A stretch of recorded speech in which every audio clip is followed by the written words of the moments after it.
Alright, so I want to tell you guys a quick story. When I was in Austin, Texas last year for the Formula One race, I had dinner with an executive from one of the world's most successful luxury car companies. We talked about a bunch of different topics, but at one point he made an offhand comment that I often think about.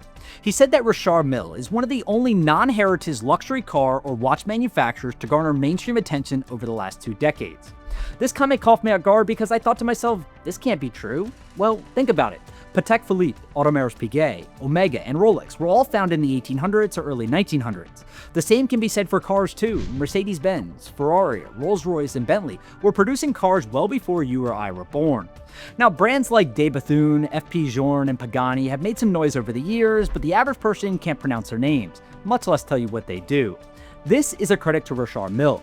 In just over 2 decades, the Swiss luxury watch company has done what many considered impossible, establishing a new ultra-luxury watch brand that commands both industry respect and extraordinary price points. You may think that their watches are ugly or ridiculously overpriced, but you have to respect what Richard Mille has accomplished. The brand has rewritten the playbook, pairing an unrelenting approach to quality with artificial scarcity and aspirational marketing. World-famous athletes like Rafael Nadal wear Richard Mille watches while competing, and the brand's profit margins have become the envy of the watch world. Richard Mille, both the man and the brand, burst onto the watch scene in 2001 with no historic lineage but a bold vision. Mille had spent several decades in the watch industry working for some of Europe's most popular brands, but he left all of that behind to go out on his own, attempting to build a luxury watch brand from scratch. From the beginning, Richard Mille's vision was clear. He wanted to make a racing machine on the wrist. He desired to create something special by leveraging components found in aerospace labs and Formula One garages rather than watchmaking factories. 2 years later, Richard Mille's first watch debuted. Now, to say people were shocked would be an understatement. Produced in an initial series of just 17 watches, their first watch featured a titanium and carbon nanofiber construction with a distinctive barrel-shaped dial that would become the brand's signature aesthetic. Even crazier, the watch was priced at $135,000, making it roughly 2 times more expensive than almost every other luxury watch brand. When asked why he would try to sell a watch priced higher than Patek Philippe, long considered the Rolls-Royce of watchmaking, Mille responded, very easily, because we are not competing with Patek Philippe, nor anyone else. The manufacturing process is what makes Richard Mille watches so expensive. Each watch takes anywhere from 12 to 18 months to create, depending on the model and complexity. Initially, Richard Mille relied on trusted partners for specialized work, like Audemars Piguet for movement design. However, as the company grew, it spent millions of dollars buying suppliers, with 80% of the manufacturing process now done in-house. By keeping production in-house and in limited volumes, the company can maintain the extreme quality standard and technical consistency that its reputation is built on. Nearly all of Richard Mille's watchmaking is now done by hand, including component screws, bridges, cages, and winding barrel covers. When a machine is necessary to guarantee absolute precision, Richard Mille uses coordinate measuring machines, or CMMs, to detect deviations as small as 10 microns. For context, a single human hair is 70 to 100 microns thick, so yeah, 10 microns is an absurd achievement. Richard Mille also has a ridiculously stringent quality control process. Each part is subject to meticulous inspection and frequent rejection for even the most minor imperfections. As a result, it's estimated that 30 to 40% of the company's watches are rejected during manufacturing, a number that far exceeds other luxury brands. Richard Mille is also able to keep this level of quality consistent because it only produces a few thousand watches each year. For comparison, Rolex produces nearly 1 million watches annually, while Richard Mille usually stays in the 3,000 to 5,000 watch range. But making a great watch is just one part of the equation. If no one knows how great it is, then it doesn't matter. This is where marketing and distribution come into play. Richard Mille has famously ignored conventional advertising, focusing instead on creating genuine buzz through strategic partnerships.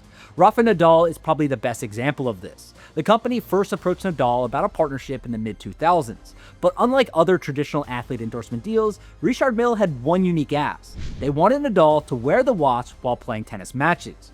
As you would expect, Nadal was initially skeptical. He generates an absurd amount of power when serving the ball at 120 miles an hour. Could a watch even withstand that force? And even if it could, wouldn't it be annoying to run around for hours with a piece of jewelry on your wrist? Those were fair questions, but they were also the entire point of the partnership. If a world-class athlete like Rafael Nadal could win Grand Slams while wearing a Richard Mille watch, the watch could undoubtedly be good enough for any other activity. Nadal has since released a collection of limited edition watches with the company, with retail prices often reaching $1 million or more. His latest model, the RM2705, weighs just 11.5 grams, including the strap, and can withstand 14,000 Gs of force, with an initial price set at just over $1 million. Richard Mille has applied this same strategy with dozens of other athletes. The brand realized that rather than paying big money to sponsor an entire league, similar to Rolex's deal with Formula One, they're better off partnering with athletes. These athletes often have more influence in the leagues, and they can wear the watches while competing. For example, Felipe Massa tested watches while driving a Formula One car, and Richard Mille's watches are now seen all over the paddock, including on the wrists of drivers like Lewis Hamilton, Charles Leclerc, and Lando Norris. Bubba Watson famously wore a custom Richard Mille designed to withstand the impact of his golf swing when he won the Masters tournament in 2012. And sprinter Johan Blake wore one of the brand's watches while winning gold and silver medals at the 2012 Olympic Games.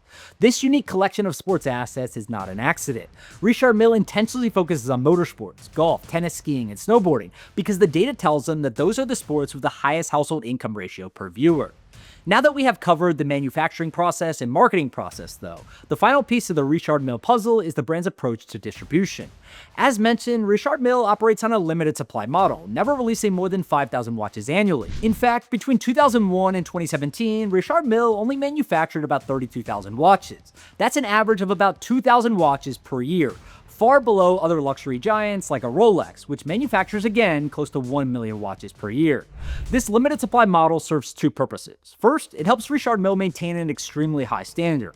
Each watch is essentially a custom, handmade collector's piece. But secondly, the limited supply model also helps the company maintain its high prices through scarcity. If you see someone wearing a Richard Mille watch, you know that not only did it cost a fortune, but it's also one of only a few in existence. Like Rolex, Richard Mille used to work with high-end third-party retailers. However, the brand gradually shifted towards its own branded boutiques to better manage the client experience and allocations. Richard Mille now operates a few dozen stores globally that they own, and this verticalization means that any salesperson who sells one of their watches is now a direct employee trained on the brand's messaging and experience. These boutiques also help improve the company's margins. If third-party retailers can buy Rolexes at 60% of their value, reselling them to make that 40% difference, Richard Mille can keep that margin all to themselves. While Richard Mille's exact financials are unknown, its reported $200,000 average sale price at 4,000 watches means the company generates about $800 million in annual revenue. With just a few hundred employees, Richard Mille is one of the world's most operationally efficient companies, at least based on a revenue per employee metric. This right here is a fascinating case study because Richard Mille essentially created an entirely new category for ultra-luxury, contemporary, high-tech watches. Many buyers justify the purchase by saying it's an investment, as Richard Mille watches often sell at markups on the secondary market due to their limited supply.